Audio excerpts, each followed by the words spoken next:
A cena nunca saiu da cabeça do metalúrgico aposentado Antônio Eurípides da Silva. O cara da empilhadeira gritou, cuidado, como o rapaz estava de costas, que ele virou, veio tudo em cima dele.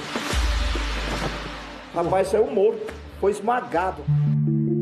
O motorista de aplicativo Alain Cardoso jamais esqueceu aquele dia estranho do passageiro inexistente. Eu já fiz uma corrida, por exemplo, sem ninguém estar dentro.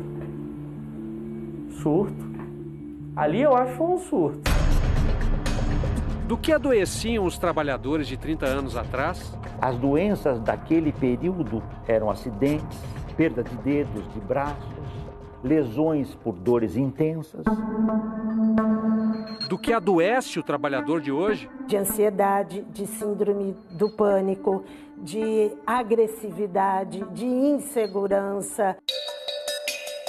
Eis o impacto da revolução digital e da era do smartphone. Os trabalhadores e as trabalhadoras perderam aquela muralha que existia entre tempo de trabalho e tempo de não trabalho. Essa muralha desapareceu. Quem de nós aqui, quando termina esse nosso trabalho, vai para casa e desliga o celular?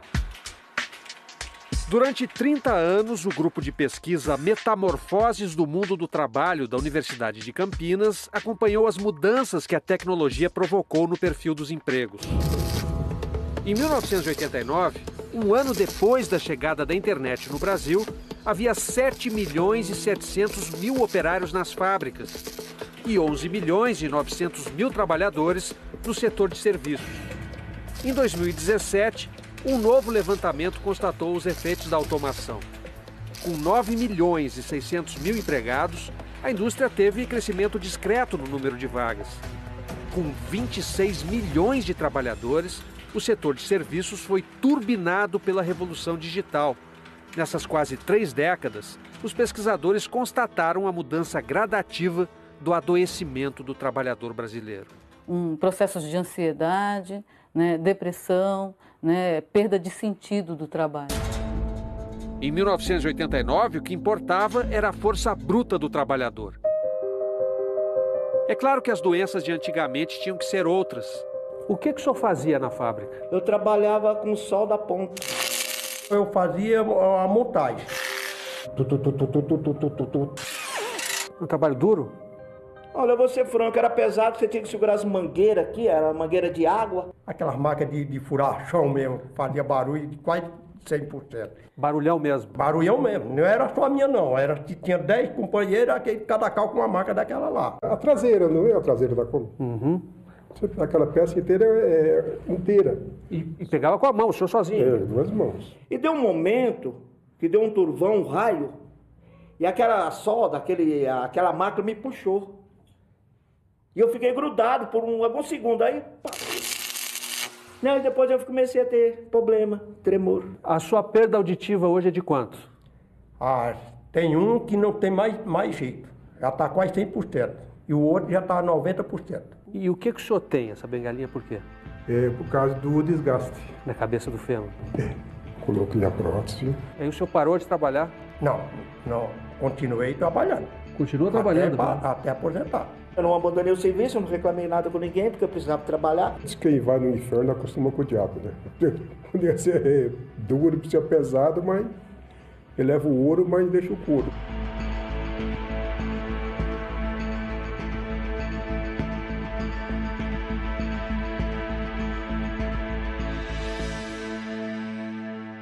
Já se passaram bem mais de 30 anos desde que Antônio, Francisco e Fernando começaram a trabalhar na indústria automotiva. Mas hoje o chão de fábrica de uma montadora moderna como essa nada tem a ver com o que eles viveram. Tem muito menos gente na linha de montagem. Por outro lado, a automação e a digitalização deram ao trabalhador a esperança de uma nova sociedade do tempo livre. Será? Assim que acorda, é algo automático, você já se arrumar, tomar banho, ligar o aplicativo e ir pra rua, porque você sabe que é produtividade. Alain trabalha de domingo a domingo, sem folgar nunca, com uma jornada insana. Facilmente 18 horas. Por dia? Facilmente. Chegou a ter barbearia e restaurante, faliu. O popular, né? Quebrei. Separado com uma filha pequena, a mãe doente com Alzheimer, restou-lhe se inscrever como motorista de aplicativo. Minha mãe tem um problema de saúde, minha filha precisa de mim, então são coisas que eu não posso falhar. E a minha dívida. O sono foi o primeiro a ir embora. Não consigo dormir bem de verdade, não dá, realmente você fica sob pressão o tempo inteiro. Os sintomas foram aparecendo. Dores musculares, estar muito tempo dentro do carro, tontura, e aí às vezes a questão da tontura está relacionada à falta de vitamina no corpo, porque você come mal, às vezes tremedeira, que aí eu acho que está relacionada ao estresse. O sinal de alerta apareceu no dia em que jurou ter apanhado um passageiro. Eu acordei e fiz uma corrida, cheguei no local, na minha cabeça eu fiz uma corrida, e cheguei no local e falei, passageiro, chegamos. E ninguém abriu a porta, eu olhei para trás e eu vi o meu travesseiro. E assim vai tocando a vida, grato por conseguir uma ocupação, mas frustrado por não considerar um trabalho criativo.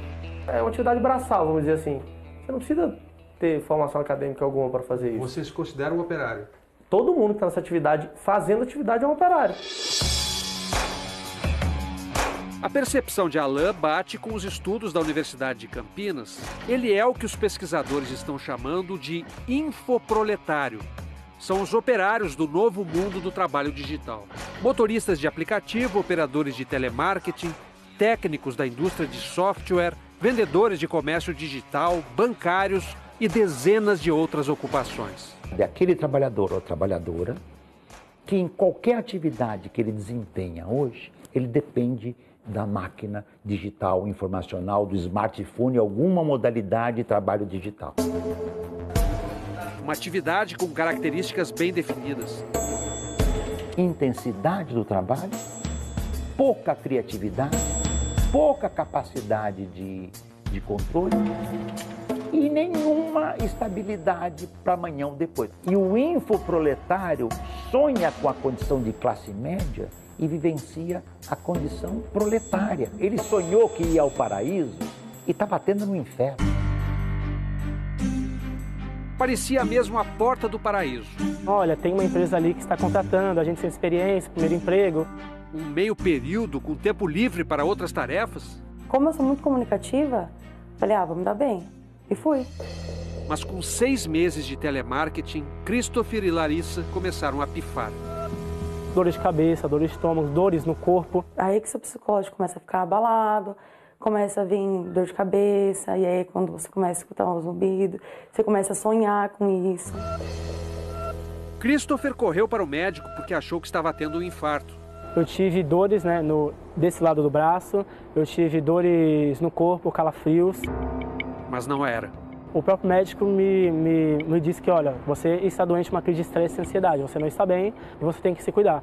Quando eu falei que eu era atendente de telemarketing, ele falou, Contorcionista de circo, Larissa é capaz de movimentos incríveis. Tem um elemento chamado escorpião, que é tipo uma parada de mãos com o pé na cabeça.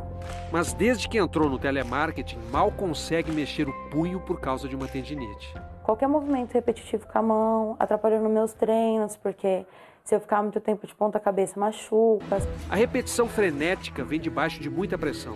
É o cliente reclamando, é o cliente humilhando a gente, muitas vezes é o próprio supervisor gritando, falando alto no próprio corredor, com todas as pessoas vendo e ouvindo. A pesquisadora Cláudia Mazei Nogueira ouviu dezenas de operadores de telemarketing doentes, a maioria absoluta de mulheres. Da maneira como está estruturado o trabalho delas, é uma categoria, uma classe fadada ao adoecimento.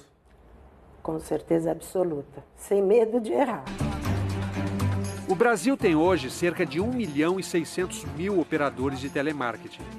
Cláudia entrevistou funcionários da maior empresa do setor e concluiu que 39% dos trabalhadores têm LER, lesão por esforço repetitivo, 27% têm transtornos psíquicos e 25% têm distúrbios de voz e audição.